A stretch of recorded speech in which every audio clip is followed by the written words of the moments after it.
ರೈತ ಬಾಂಧವರಿಗೆ ನಮಸ್ಕಾರ. ನನ್ನ ದಿನನಿತ್ಯದ ಕೆಲಸವನ್ನು ತಮಗೆ ತೋರಿಸ್ಬೇಕು ಅನ್ನೋ ಒಂದು ಸಣ್ಣದಾದ ಮಾಹಿತಿ ಆದರೂ ನಿಮಗೆ ಕೊಡೋಣ ಅಂಥೇಳಿ ನೋಡಿ. ಈ ರೀತಿಯಾಗಿ ಕಾಯಿ ಇದ್ದಾಗೇ ಕನಿಷ್ಠ ಪಕ್ಷ ಅಂದರೂ 30 ಗ್ರಾಮ್ 25 ಗ್ರಾಮ್ ಇದ್ದಾಗ ನೋಡಿ, ಆ ಥರ ಕಾಯಿ ಇದ್ದಾಗ ಕಟಿಂಗ್ ಮಾಡಿಕೊಂಡ್ರೆ ಬೇಗ ಹಿಂದೆಗಡೆ ಆಗಿ ಚಿಗುರು ಬರುತ್ತೆ ಮತ್ತು ಮುಂದೆ ಕಾಯಿ ಬೇಗ ಸೈಜ್ ಅಂದರೆ ದಪ್ಪ ಆಗಲಿಕ್ಕೆ ಅನುಗುಣವಾಗಿರುತ್ತೆ. ಹಾಗಾಗಿ ನೋಡಿ, ಈ ರೀತಿಯಾಗಿ ಕಟಿಂಗ್ ಮಾಡ್ಕೊತೀವಿ. ನಾವು ವರ್ಷದಲ್ಲಿ ಕನಿಷ್ಠ ಪಕ್ಷ 2 ಸರಿ ಕಟಿಂಗ್ ಮಾಡ್ಕೊತೀವಿ.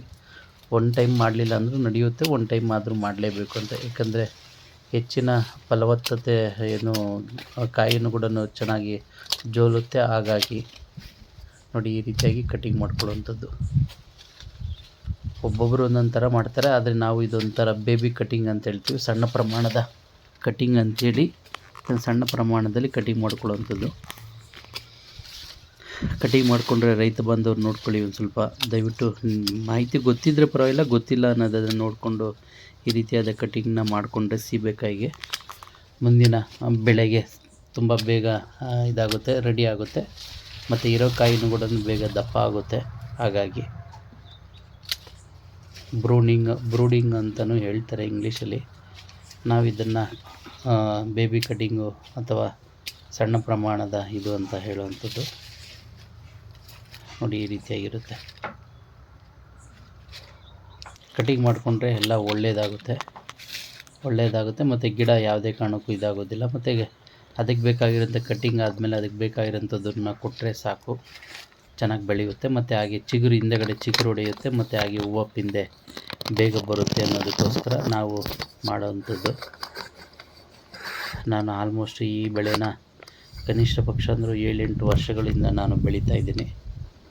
ನೋಡಿ, ಈ ರೀತಿಯಾಗಿದೆ ನಮ್ಮ ತೋಟ.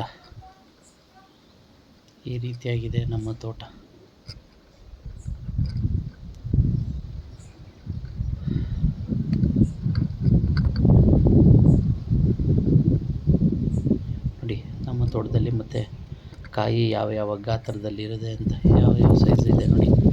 ಈಗ ಪಾರ್ಸಲ್ ಕೀಳೋದಕ್ಕೂ ಸರಿ, ಇನ್ನು 1.5 ತಿಂಗಳು ಇರುವಂಥ ಕಾಯಿ ಥರನೂ ಇದೆ ನೋಡಿ. ಇದೆಲ್ಲ ಇನ್ನು 20-25 ದಿವಸ ಕಾಯಿ ಸೈಜ್ ಬರಲಿಕ್ಕೆ ಬೇಕಾಗುತ್ತೆ.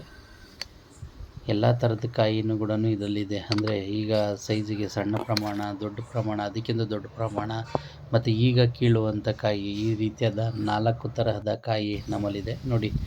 ನಾವು ನಮ್ಮ ಕಿತ್ತದಾದ್ಮೇಲೆ ಈ ರೀತಿಯಾಗಿ ಜ್ಯೂಸನ್ನ ನಾವು ಸಾಗಾಣಿಕೆ ಮಾಡ್ತೀವಿ. ಅಂದರೆ ನಮ್ಮಲ್ಲಿ ಹೆಚ್ಚಿನ ಆಳುಗಳು ಕಮ್ಮಿ ಇರೋದಕ್ಕೋಸ್ಕರ ವಾಹನದಲ್ಲಿ ನಾವು, ಏಕೆಂದರೆ ತೋಟದಲ್ಲಿ ಸರಿಯಾದ ಜಾಗ ಅಂದರೆ ರೋಡ್ ಇರೋದಿಲ್ಲ. ಏಕೆಂದರೆ ಒಬ್ಬರಲ್ಲಿ ಹೋದರೆ ಮತ್ತು ಒಬ್ಬರ ಜಮೀನಲ್ಲಿ ಇನ್ನೊಬ್ಬರು ಹೋದರೆ ಅದನ್ನು ಬೇರೆ ರೀತಿಯಾದ ಬೈಯುವಂಥದ್ದು ಮಾಡ್ತಾರೆ. ಹಾಗಾಗಿ ನಾವು ದೊಡ್ಡ ಗಾಡಿ ಹೋಗ್ಲಿಕ್ಕಾಗೋದಿಲ್ಲ.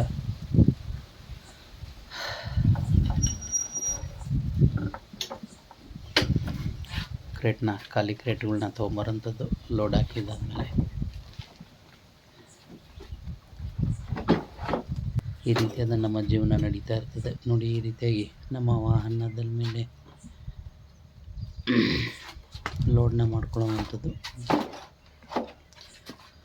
ರೈತ ಮಿತ್ರರು ಪಕ್ಕದಲ್ಲಿರ್ತಾರೆ, ಬಟ್ ಆದರೂ ಕೂಡ ರೈತರು ಒಬ್ರಿಗೊಬ್ಬರಿಗೆ ಅಲ್ಲಿ ಆಗೋದಿಲ್ಲ. ಹಾಗಾಗಿ ನಾವಿನ್ನೇನು ಮಾಡೋಕ್ಕಾಗೋದಿಲ್ಲ. ಹಾಗಾಗಿ ತುಂಬ ದೂರ ಹೋಗಲಿಕ್ಕೆ ಸಾಧ್ಯತೆ ಇಲ್ಲ, ಹೊರಲಿಕ್ಕೆ ಆಳುಗಳು ಕೂಡ ನಮಗೆ ಸಿಗೋದಿಲ್ಲ. ತುಂಬ ಕಷ್ಟ ಇರೋದ್ರಿಂದ ಎಲ್ಲವನ್ನು ನಾವೇ ನಿಭಾಯಿಸಬೇಕಾಗುತ್ತೆ. ಆ ನಿಭಾಯಿಸಿರೋದಲ್ಲಿ ಈ ರೀತಿಯಾಗಿರುತ್ತೆ ನೋಡಿ ನಮ್ಮ ಕೈ. ಮತ್ತು ಅದು ಕಾಲನ್ನ ಒಂದ್ರ ಮೇಲೆ ಒಂದು ಇಡೋದಕ್ಕೋಸ್ಕರ ಬಿಚ್ಚಿ ಗೊಜ್ಜಾಗ್ಬಿಡುತ್ತೆ. ಹಾಗಾಗಿ ಒಡೆದೋಗ್ಬಾರ್ದು ಅನ್ನೋದಕ್ಕೋಸ್ಕರ ಹೆಚ್ಚಾಗಿದ್ದಾಗ ತೆಗೆದು ಇನ್ನೊಂದರಲ್ಲಿ ಹಾಕುವಂಥದ್ದು. ಈ ರೀತಿಯಾದ ನಮ್ಮ ಕೆಲಸ ಇರುತ್ತೆ. ಹಾಗಾಗಿ ದಿನನಿತ್ಯ ನಿಮಗೆ ನಾನು ಅಪ್ಡೇಟ್ ಕೊಡ್ತಾ ಇರ್ತೀನಿ, ನಾನು ಏನು ಕೆಲಸ ಮಾಡ್ತೀನಿ ಅನ್ನೋದಕ್ಕೋಸ್ಕರ. ದಯವಿಟ್ಟು ಎಲ್ಲರ ಸಪೋರ್ಟು ಇರಲಿ, ರೈತರನ್ನ ಬೆಳೆಸಿ ಅಂತ ಹೇಳ್ತಾ, ರೈತರಿಗೆ ಸಪೋರ್ಟ್ ಕೊಡಿ, ಬೆಳೆಸಿಲ್ಲ ಅಂದ್ರೆ ಪರವಾಗಿಲ್ಲ, ಸಪೋರ್ಟ್ ಕೊಡಿ.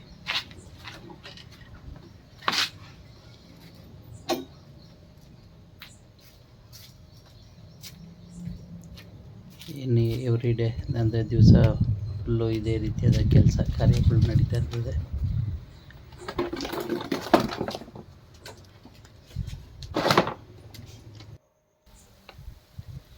ಅಷ್ಟು ದೂರದಿಂದ ತೊಗೊಂಬಂದ್ರು ಕೂಡ ಸ್ವಲ್ಪ ಕನಿಷ್ಠ ಪಕ್ಷ ಅಂದರೂ 500-600 ಮೀಟ್ರಿಂದ ತೊಗೊಂಬಂದು ಈ ರೀತಿಯಾಗಿ ನಮ್ಮ ದೊಡ್ಡ ವಾಹನಕ್ಕೆ ಶಿಫ್ಟ್ನ ಮಾಡ್ಕೊಳ್ಳೋವಂಥದ್ದು.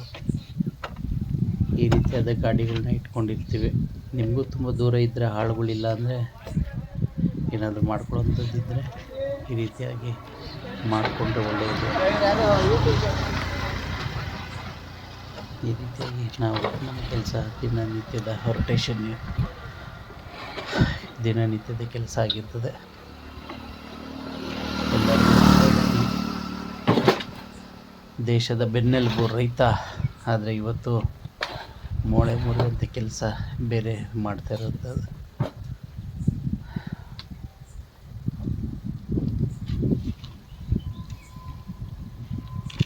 ನೋಡಿ, ನಮ್ಮ ಹಳ್ಳಿಯ ಸೊಬಗು. ಹಸುಗಳಿಗೆ ಮೇವನ್ನು ಈ ರೀತಿಯಾಗಿ ಬೆಳೆಸಿರ್ತಾರೆ. ಎಲ್ಲರಿಗೂ ಒಳ್ಳೆಯದಾಗಲಿ ಅಂತ ರೈತ ಮಿತ್ರರಿಗೂ ಒಳ್ಳೆಯದಾಗಲಿ. ಜೈ ರೈತ.